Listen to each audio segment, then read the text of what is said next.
ልብስ ለብሳችሁ እንዳትመጡ። አጠቃላይ ነጭ ልብስ ለብሶ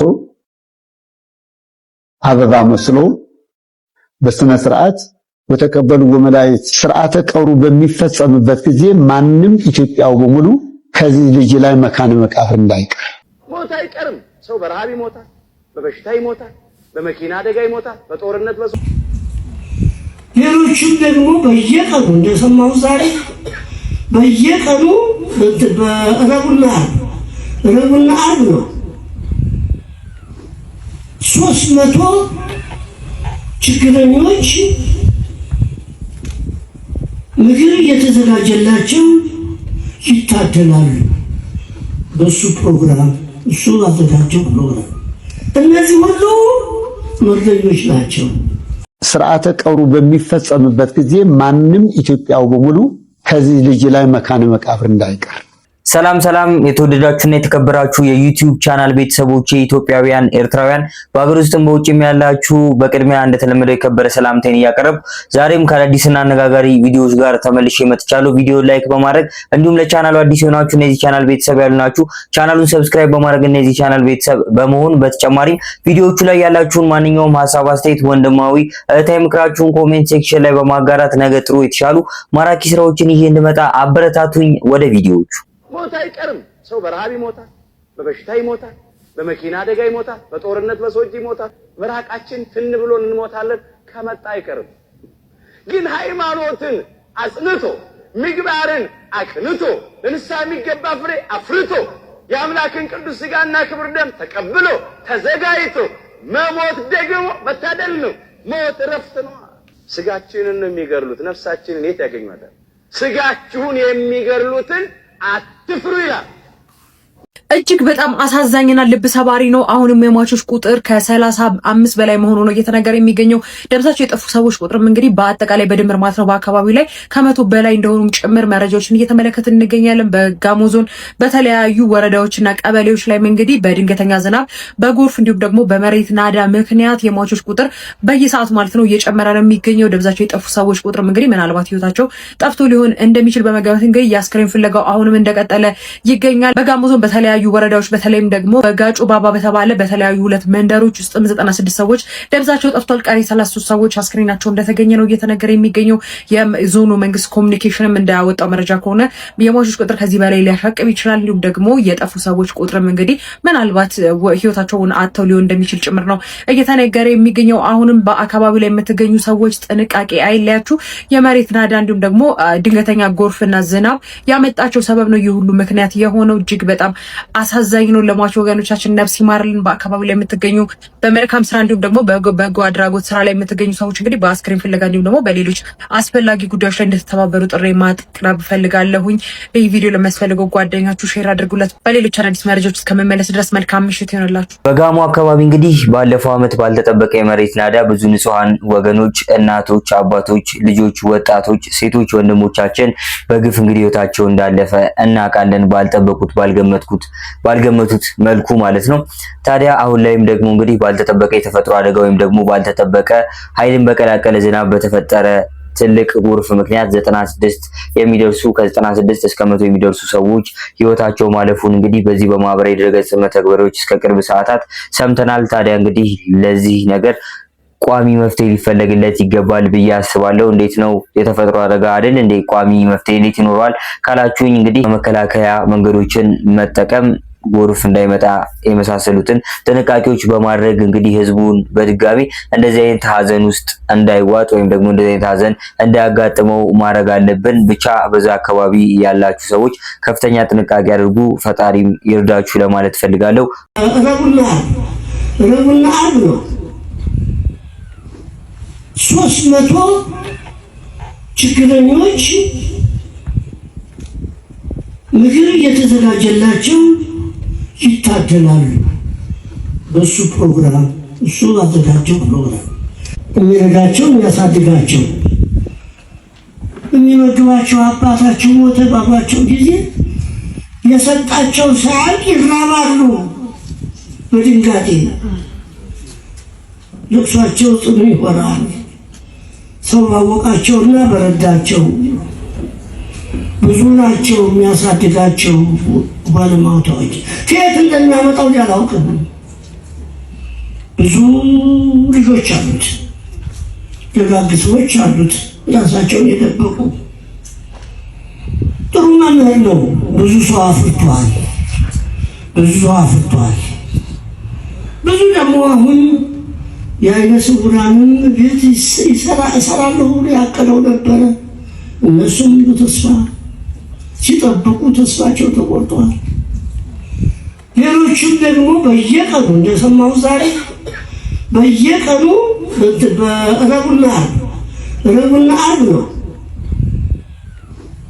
300 ችግረኞች ምግብ እየተዘጋጀላቸው ይታደላሉ። በሱ ፕሮግራም እሱ አዘጋጀው ፕሮግራም። እነዚህ ሁሉ መርደኞች ናቸው። ሁሉም በየቤቱ እንደዚህ ነው፣ እንዳው ነው። እንደኔም እንደዚህ እንደናቱ አልቃሾች ናቸው። ታላቅ ሰው ነው ያጣነው። ታላቅ መምህር ነው ያጣችው ቤተክርስቲያኖችን። ሰው ይተካል። ሰው በጠፋበት ሰዓት መምህር ዘላለም ይጠፋል እንጂ ይጠፋ ይገባዋል እንጂ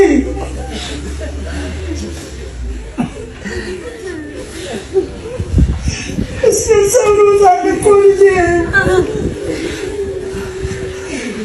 ሰው ነው ታልቆ ልጄ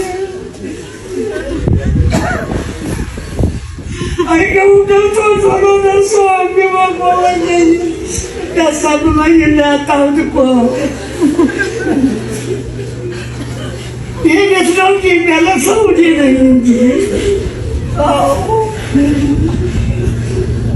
ልጆች የባልካችሁ ያ ቅጥል ተነግሯል። ያዛ ለእሱ አይደለም የምናለቅሰው፣ ጉዳያችን ቀረብን ነው።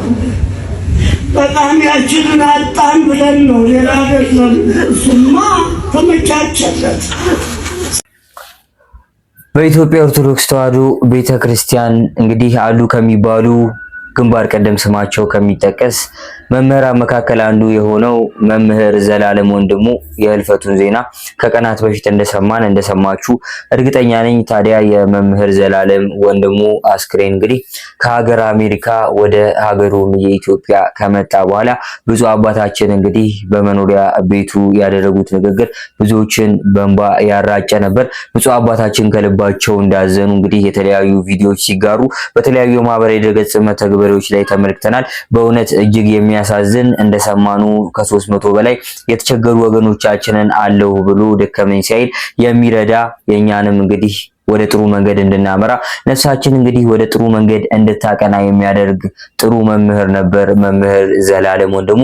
ታዲያ ቤተሰቦች እንግዲህ ለቅርብ ወዳጅ ዘመዶቹ፣ ለጓደኞቹ፣ ለቤተሰቦቹ፣ ለመላው ኢትዮጵያ ኦርቶዶክስ ተዋሕዶ ቤተክርስቲያን ምዕመናን አባቶች በሙሉ መጽናናትን እንመኛለን። ታዲያ እንግዲህ የተለያዩ አዳዲስ ነገሮች ወይም ደግሞ ከዚህ በፊት ታይተውና ተሰምተው የማይታወቁ ነገሮችን በመምህር ዘላለም ወንድሙ የቀብር ስነ ስርዓት ላይ እንደምንመለከት ወይም ደግሞ የሽኝት ስነ ስርዓት ላይ እንደምንመለከት የቀብር አስፈጻሚው ኮሚቴው እንግዲህ ሲያሳውቀን ነበር። ከዛ መካከል እንግዲህ እስኪ ምን አይነት ነገሮች ናቸው ከዚህ በፊት አድርገን ማናቃቸው፣ ለምንስ ነው የሚደረጉት የሚለውን ተመልክተን እንመለስ። ስርዓተ ቀብሩ በሚፈጸምበት ጊዜ ማንም ኢትዮጵያው በሙሉ ከዚህ ልጅ ላይ መካነ መቃብር እንዳይቀር በአይሙሬም በአመለካከቴ ይሞታል የሚል አንድ ቀን አመመኝ አንድ ጊዜ ጨነቀኝ ብሎ የማያውቅ ሰው እንደዚህ አይነት ላይ ሞት ሲደርስ ምንድነኛ ወይና አምር ለተሞተነ የምንሞትበት ለትኳል እየተናናው መከራ ውስጥ ነው ያለነው።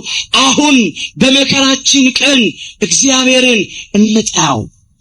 ከሰሞኑ የሰማነውና እስካሁን ድረስ ልናምነው ያልቻልነው የመምህራችን የመምህር ዘላለም የወልደ ሰማዕት ሞት ሁላችንን አስደንግጦናልና ከመነኮሳትና ከመናንያን በላይ ነው ማለት ይቻላል። እውነተኛ አስተማሪ። ቤተሰቦች እንግዲህ እንደሰማችሁት እንደተመለከትነው በክብር እንሸኘው ዘንድ ነጭ ለብሳችሁ ተገኙ የሚል ከብፁዕ አባቶችና ከቀብር አስፈጻሚ ኮሚቴው በዚህ መልኩ መልእክት ተላልፏል። ታዲያ ምዕመናኑ በዚህ ሰዓት እንግዲህ በዚህ መልኩ ወደ መስቀል አደባባይ እየጎረፉ ይገኛሉ። ልብስ ለብሳችሁ እንዳትመጡ። አጠቃላይ ነጭ ልብስ ለብሶ አበባ መስሎ በስነ ስርዓት በተቀበሉ ወመላእክት ስርዓተ ቀብሩ በሚፈጸምበት ጊዜ ማንም ኢትዮጵያው በሙሉ ከዚህ ልጅ ላይ መካነ መቃብር እንዳይቀር። ሞት አይቀርም። ሰው በረሃብ ይሞታል፣ በበሽታ ይሞታል፣ በመኪና አደጋ ይሞታል፣ በጦርነት በሰው እጅ ይሞታል። እንቅፋት ሞቶን እንሞታለን። ምራቃችን ትን ብሎን እንሞታለን። ከመጣ አይቀርም። ማርያም ሐዘነ ልቡና ታቀል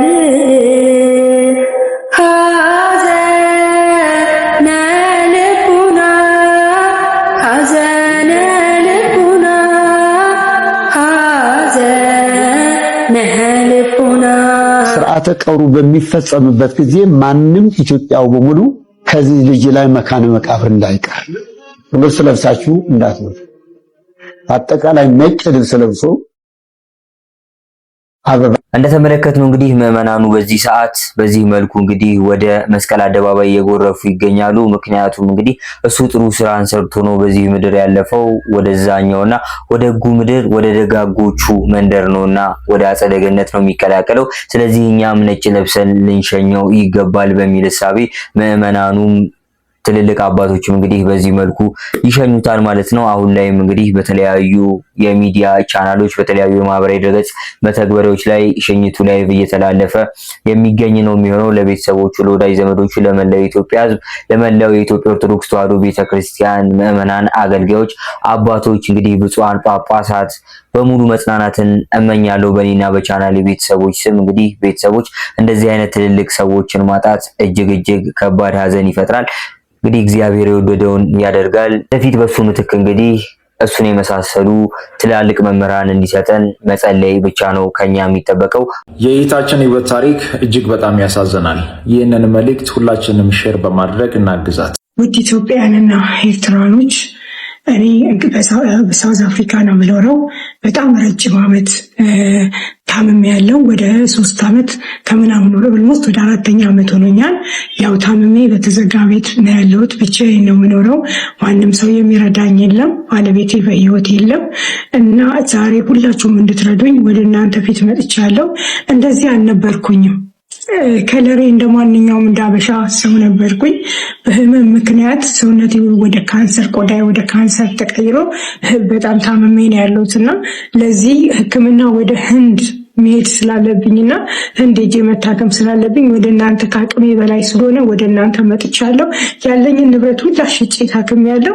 አሁን ግን ከአቅሜ በላይ ስለሆነ ወደ እናንተ መጥቻለሁ። ሁላችሁም ያቅማችሁን እርዱኝ። እይታችንን ለምታግዙ ሰዎች የኢትዮጵያ ንግድ ባንክ በራሷ ቤተሰብ ስም የተከፈተ የባንክ አካውንት ቁጥር ነው 1067 65 27 39 መሐመድ ይላል። ደቡብ አፍሪካ ለምትገኙ ይህት ወንድሞች ካዛንግ ቁጥር 80 74 18 57 61 በእነዚህ አካውንቶች የአቅማችሁን ድጋፍ እንድታደርጉና ይህንን ቪዲዮ ለሚረዱ ወገኖች ሼር እና ኮፒ ሊንክ ሪፖስት በማድረግ እንድታደርሱ በአክብሮት እጠይቃችኋል። ሰው ስንሆን እንግዲህ አንዳንዴ ብዙ ሀሳቦች እናስባለን፣ ከአቅማችን በላይ እንጨነቃለን። ነገር ግን ባላሰብነው የጤና እክል እንግዲህ እንደዚህም ልንቸገር እንችላለን። እህታችን ሰርታ የምትበላ ለቤተሰቦቿ የምትተርፍ እህታችን ነበረች። አሁን ላይ እንግዲህ እንደሰማችሁት ለ3 ዓመት በሽታ ወይም ደግሞ ክፉ ደዌ ተቆራኝቷት ወደ ካንሰርም ተቀይሮ መልኳንም እንዲቀይሯት እንግዲህ ባለቤቷም ከጎኗ የለም። በጣም በሚያሳዝን ችግር ውስጥ ነችና ሁላችንም የቻሉን ያቅማችንን እንርዳት ለማለት ያክል ነው። በተጨማሪም እንግዲህ እንደ ሐሳብም እንደ ታናሽ ወንድምም እንደ ምክር አንድ ነገር ብላችሁ እንግዲህ በየትኛውም ችግር ውስጥ ብትሆኑ ያሰባችሁት ባይሳካም ስለ ጤናችን ብቻ ስለ ጤናችሁ ብቻ ማመስገንን በፍጹም እንዳትዘነጉ።